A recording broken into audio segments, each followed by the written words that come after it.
Notice what your chest does when you hear the word love. Does it soften, or does it brace without you even realizing it? Maybe your shoulders lifted a millimeter. Maybe your belly tightened like it was preparing to hold something heavy. Or maybe you felt a sweetness, quickly followed by the familiar question, why does love feel so close and yet so hard to let in? Let that be true without judging it. Let your body have its honest reaction. Your heart already knows this. Love is not just a thought in your mind. Love is an experience in your nervous system, in your breath, in the way you make room inside yourself for life to touch you. And if you've been wanting love to flow more freely through your being, hear this right away. You're not failing at love. You're not too guarded or too broken. You've been learning how to survive, and you've been doing it the best way you knew how. And now, something in you is ready for more than survival. There's a quiet ache that comes from holding love at a careful distance. You can still be kind, you can still be generous, and yet, when it's time to receive, when it's time to be met, something inside you hesitates. Have you noticed that? The way you can pour into others and then feel awkward, even suspicious, when someone wants to pour into you. Sometimes it looks like independence. Sometimes it looks like being the strong one, the capable one, the one who doesn't ask for much. It gets praised, doesn't it? People call you resilient, and inside you're quietly wondering why tenderness feels like walking into a room without armor. If that's you, come closer, not to me, to yourself. Feel your breath move through your chest and see if your body can accept one small truth. You were never meant to work so hard to be loved. Somewhere along the way, you learned that love can be beautiful and also costly. Love can be warm and then suddenly disappear. Love can be offered and still come with conditions you didn't agree to. And when that happens, your system learns a very intelligent lesson. Be careful. You may have learned to earn love by performing, by being helpful, by anticipating what others need before they even ask, by shrinking your own needs so love would stay. Is it any wonder your heart doesn't just fling itself open on command? This is important to hear. The block you feel is not a spiritual flaw. It's a protective pattern. And protective patterns don't dissolve through pressure. They dissolve through safety. They dissolve when your body begins to trust that love is not a trap. So if you've tried to force openness, affirmations shouted at a closed door, positive thinking used to override your truth, and it didn't work, nothing is wrong with you. You can't argue your nervous system into surrender. You can only meet it and listen. And here's where many teachings miss the tenderness of the truth. They tell you to open your heart, as if your heart is a stubborn flower refusing to bloom. But your heart has been blooming the whole time, in the places it felt safe to bloom. The real question is not, how do I open? The real question is, how do I let love move through me without abandoning myself? Because that's the fear underneath, isn't it? That if you let love in, you'll lose yourself. That if you soften, you'll be swallowed. That if you receive, you'll owe. What if I told you Love that demands your disappearance is not love. Love that requires your silence is not love. Love that punishes your truth is not love. Let that settle for a moment and notice your jaw. Can it unclench a little? What if love isn't something you manufacture with effort, but something you allow when you feel safe enough to be real? Real means your yes is honest. Real means your no is allowed. Real means you can feel your feelings without apologizing for having them. There's a difference between an open heart and an unprotected heart, and your soul knows that difference.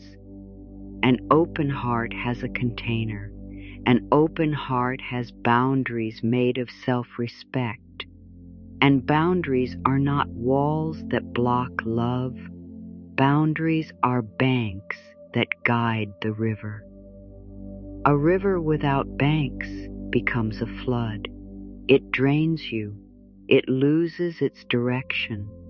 But a river with banks can nourish everything it touches. Your love is like that. When your love has self-respect, it can flow without emptying you. And in a moment, I'm going to share a simple practice that helps love move again, not as an idea, but as a lived experience. There's a reason it works that most people don't talk about, and it has everything to do with permission. Before we go there, let's name the quiet ways you block love without meaning to, not to shame you, to free you. One of the most common ways is overgiving. You give before anyone can ask. You give so you won't be a burden. You give so no one will see how much you want to be held. And sometimes you give because it's the only form of love you learned. Love as labor. Have you noticed at how easily you offer care and how hard it is to let care reach you? Someone compliments you and you deflect. Someone offers help and you say, "I'm fine." Someone wants to know how you really feel and you give them a summary instead of your truth. Another way is over-explaining.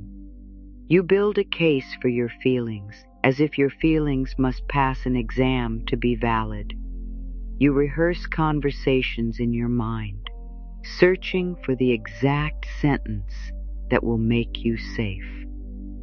And then there's over-functioning, being the one who holds it together so nothing surprises you. It can look like strength, and it is a kind of strength. And it can also be a way of saying, if I manage everything, I won't have to trust anyone. Your heart already knows this. Love cannot flow freely through a body that is bracing. Now I want to be gentle. This bracing did not come from nowhere. It came from experiences where your openness was met with dismissal, criticism, or inconsistency. It came from being told you were too sensitive, as if sensitivity was something to fix. So when you notice yourself tightening, you're not doing something wrong.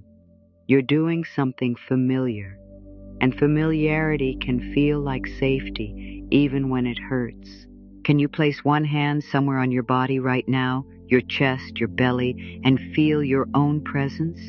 Not to force calm, just to let your system know, I'm here. Because the first doorway to love flowing freely is not another person. It's this. Love is safe with you. Love is safe with you because you are learning how to stay with yourself. Let's gently reframe one more thing. Many people think the opposite of love is hate.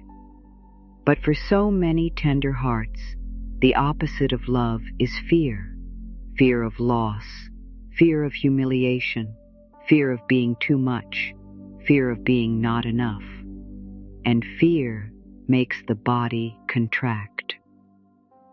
When the body contracts, love doesn't disappear.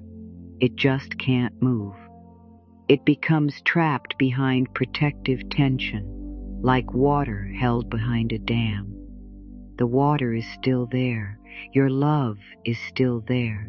It's simply waiting for a safe release. And here is the hidden belief that often holds the dam in place. Love must be paid for with effort, with proving, with constant giving, with never needing too much. Not because you're wrong, because you learned it somewhere. Have you ever noticed the urgency that appears right after you receive something? The impulse to repay, the need to balance the scales, the pressure in your chest that says, "Now I owe." This is how many sensitive people keep themselves from receiving deeply. They turn love into a debt the moment it arrives. And debts create tension.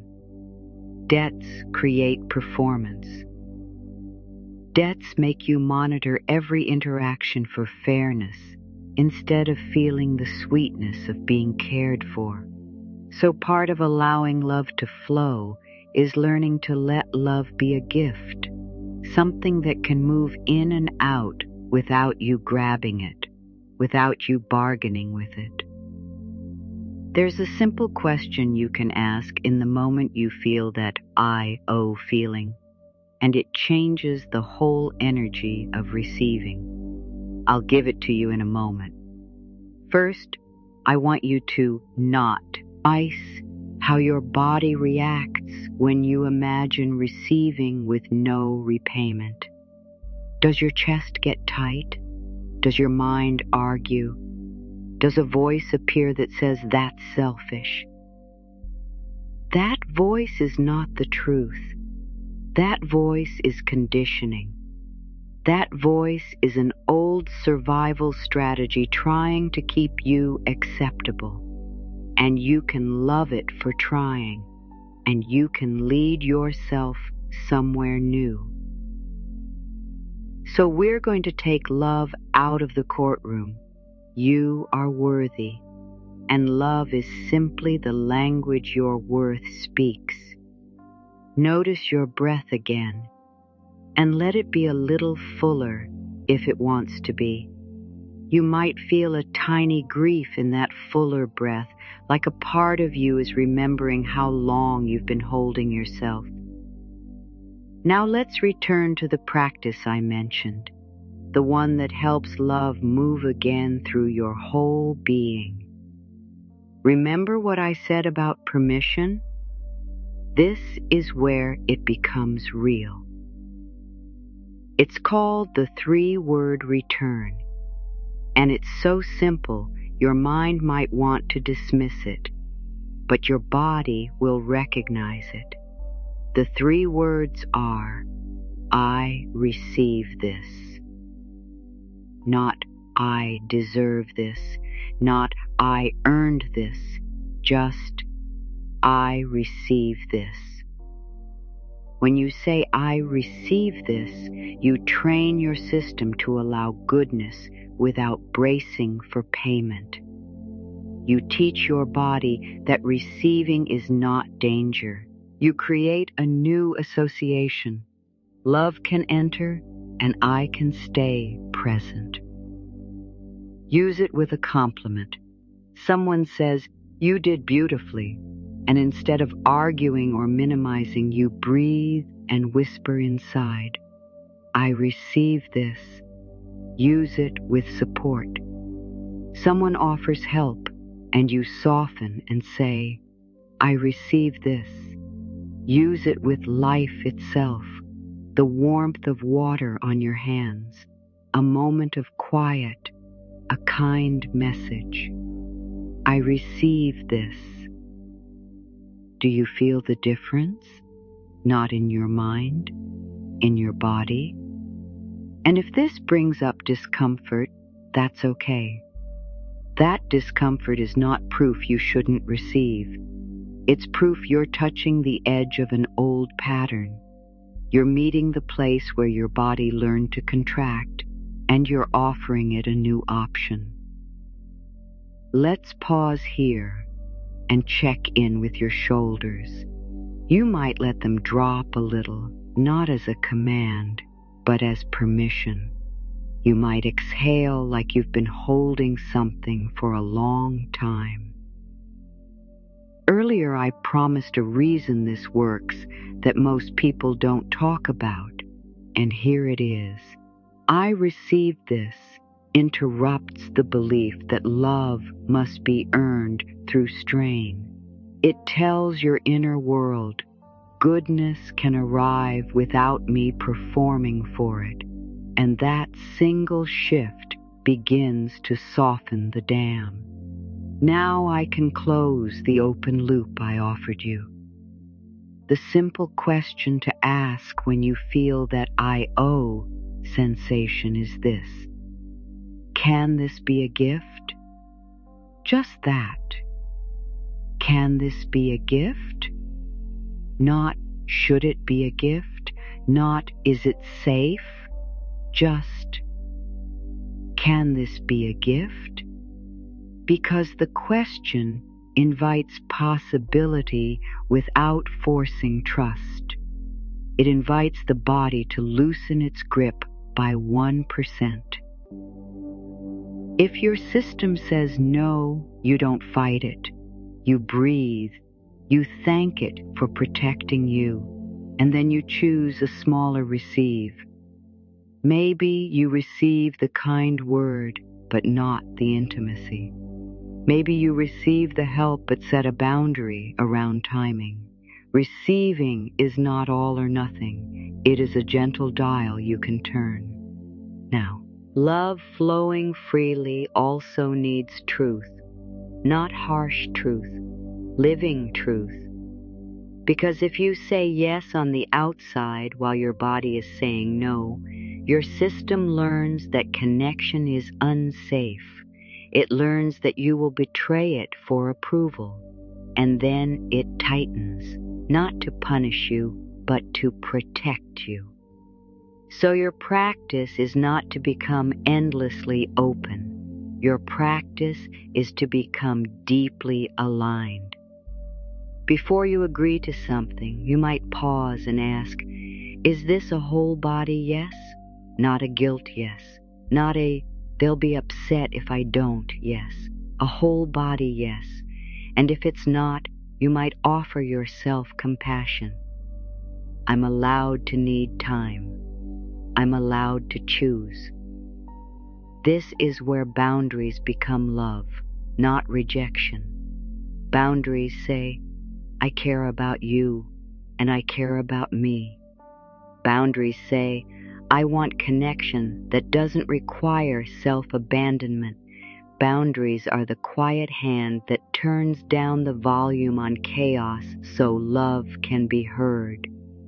And sometimes the smallest boundary is internal.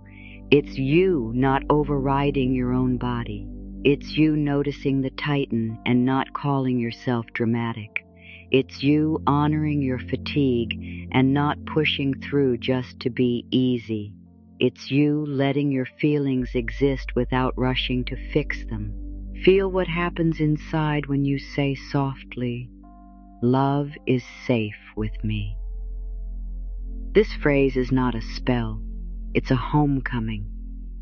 It reminds you that you can meet life without gripping. I want to offer a brief story to anchor this, because some truths become easier to trust when we see them lived. I knew someone who gave love constantly and felt tense whenever she received. If a friend offered help, she refused. If someone praised her, she argued. One day a loved one said, I want to care for you without you working for it. She cried, not because it was sad, but because it was new. For weeks she practiced one thing. When kindness arrived, she placed a hand on her heart and whispered, "I receive this." The world didn't suddenly become perfect, but her body began to soften, and love stopped feeling like a transaction, and more like a warm place she could rest for a moment. You're being given that invitation too. After a while, she noticed something even quieter happening. She wasn't reaching for control as quickly. When someone offered support, she could pause long enough to feel it. And when her old reflex to repay showed up, she didn't shame herself. She breathed, placed her hand back on her heart, and returned to those 3 words. That's the kind of change we're talking about. Not a dramatic personality overhaul, a gentle retraining, a new inner agreement that says, I can let love arrive and I can stay with myself while it does. Now, there's another subtle habit that blocks love, especially for sensitive, intelligent people. Living 1 inch above your life. You feel something and immediately analyze it. You receive love and immediately question it. What do they want? Will it last? Am I safe? This doesn't make you difficult. It makes you vigilant, and vigilance is exhausting. So here's a gentle shift. Let experiences be experiences before they become stories. When si omiwan is kind, can you let it be kind without predicting the future? When you feel connected, can you let it be real without testing it? This is not naivety. This is presence, and presence is one of the purest forms of love, and there's something deeper beneath vigilance, something tender. Sometimes the mind stays busy because the heart is afraid to feel what it truly wants. The heart wants to be held. The heart wants to be chosen. The heart wants to rest. So if your mind runs, you don't have to scold it. You can meet it like you would meet a child who is afraid. I see you. I'm here. You don't have to manage everything alone. Let that be your inner tone, because the way you speak to yourself is part of how love flows through you. If your inner voice is harsh, love will always feel like a test. If your inner voice is kind, love begins to feel like belonging. Have you ever noticed how hard it is to receive from others when you can't receive from yourself? When your own needs make you feel guilty? When rest feels undeserved? When tenderness feels embarrassing? This is not because you are lacking love. It's because you've been taught to ration it. So we practice receiving inwardly too. You receive your emotions. You receive your own humanity. You receive the parts of you that have been waiting quietly at the edge, your softness, your longing, your sensitivity. Here's a small inward receive you can try right now. On your next inhale, let the breath reach just a little deeper into your ribs. On the exhale, let your tongue rest in your mouth and feel the muscles around your eyes soften. Then inside, say, I receive me. Not in a dramatic way, in a steady way, in a way that tells your system, I am not at war with myself. Now, sometimes love doesn't flow because you don't trust your ability to repair. You fear that if you open and something goes wrong, you won't know how to come back. So you stay guarded, because guarding feels like prevention. But your heart already knows this. You don't need perfect love. You need repairable love. Love that can be talked about. Love that can be apologized for. Love that can be held gently when misunderstandings happen. So let's give your system a repair phrase. Something you can say to yourself when you notice yourself shutting down. Not to force openness, to remind your body that it has options. You might whisper inside, I can come back. You might whisper, I'm allowed to need a moment. You might whisper, I can stay with me while I reconnect. Can you feel how different that is from panic, from urgency, from pushing? And now, let's bring everything into a simple embodied sequence you can return to, especially in moments when love is available and you notice yourself tightening. First, notice the tighten, no shame. My chest is bracing, my throat is closing, my belly is gripping. Second, soften one small place, not your whole body, just one place, your jaw, your shoulders, your hands. Third, breathe and offer the 3-word return, I receive this. And then, if it feels right, add the touchstone, love is safe with me. This takes less than 10 seconds. And those 10 seconds add up because you're teaching your system something new. I can be open and I can stay anchored. Now, you might be wondering, what if I receive and I still get hurt? That's such an honest question. Receiving love does not guarantee you will never experience pain. Being open does not mean life will never disappoint you, and I will never ask you to pretend otherwise. What changes is this: when love is safe with you, pain does not erase you. Disappointment does not define you. Endings do not make you unworthy, because you are no longer relying on another person to be your only source of love. You are becoming a home that love can live in. And from that place, you can choose wisely. You can sense what is aligned. You can step away from what is not. You can seek support, professional, relational, spiritual, without seeing it as weakness. You can honor what your body and your trusted healthcare providers guide you toward, while still letting your heart be part of your healing. Let your breath slow for a moment and notice the space behind your ribs. That space is not empty. That space is you, present, capable, learning. Your heart already knows this. Love is not fragile. Love can move through tears. Love can move through change.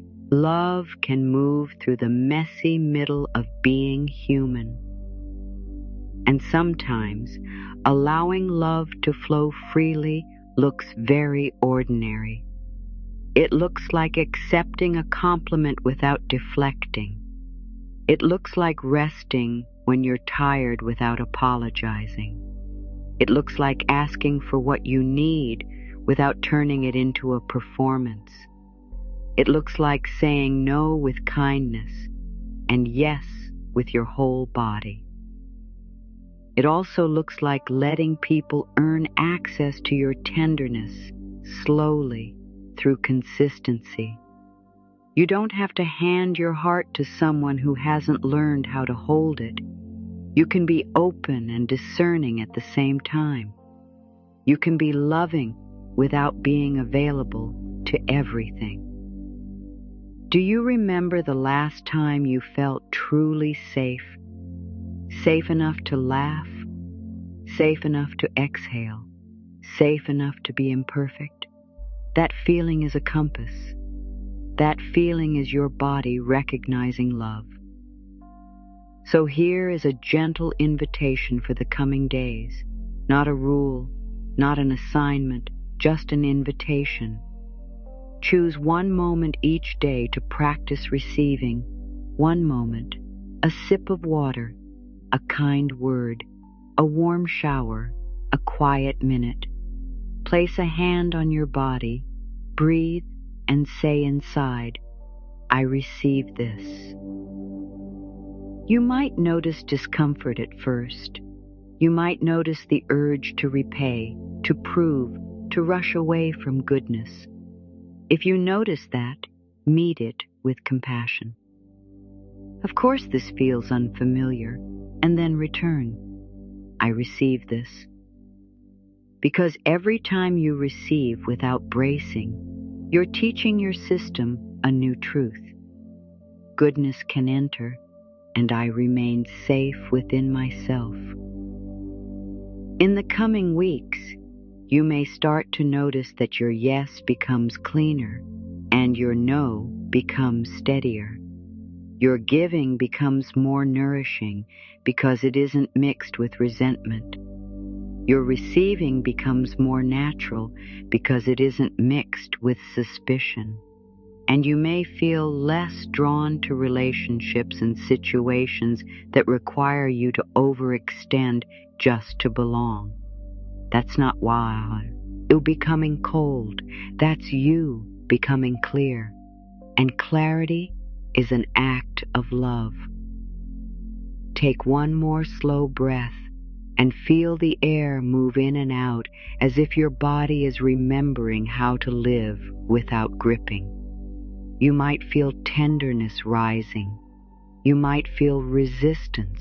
You might feel nothing at all. Whatever you feel is welcome. Because allowing love to flow freely through your being is not a performance you perfect. It is a relationship you return to. Return to your body. Return to your truth. Return to the simple, courageous act of receiving. And as we begin to close, come back to where we started, your chest, your shoulders, your belly. Notice what is different now, even if it's subtle, even if it's just 1%. That 1% matters. Your heart already knows this. Love is your nature. The river has always been there. We're just removing what blocks it, one gentle choice at a time. So when you forget, when you brace, when you shut down, please don't punish yourself. That's not the path. The path is compassion. The path is returning. Of course I learned to protect myself, and I'm learning something new now. Love is safe with you.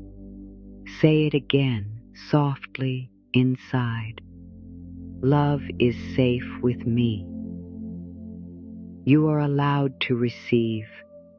You are allowed to soften. You are allowed to be held by life in the ways that are true for you. You don't have to force the river. You only have to stop damming it. And in that gentle release, your whole being remembers how to love.